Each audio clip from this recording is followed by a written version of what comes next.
देखिए, मुल्क के अंदर फैलने वाली कोरोना वायरस की वबा जो है, जो आलमी दुनिया के अंदर इस वक्त देखा जाए तो मुतासर कर रही है। और उस वक्त कराची की अगर बात की जाए तो हुकूमत सिंध की जानब से वज़ीर आला सिंध सैयद मुराद अली शाह की जानब से जो अहकाम दिए गए, इसके मुताबिक सीवीओ को, पार्क्स को और जितने भी शॉपिंग मॉल हैं इन्हें बंद कर दिए गए इन्हें बंद कर दिए गए। शहरियों की एहतियाती तदबीर के हवाले से, हिफाजत के हवाले से और हुकूमत सिंध की जानब से ये कहना था कि ये वो तल्ख फैसले जो किए जा रहे हैं इनकी हिफाजत के लिए।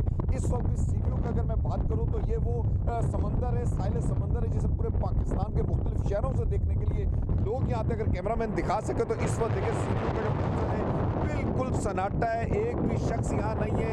परिंदे यहाँ मौजूद है, सिक्योरिटी पर मामूर पुलिस एहलकार यहाँ पर ज़रूर मौजूद हैं जो कि यहाँ पर आने वालों को किसी भी तरह से रोक रहे हैं या नहीं आ सकते।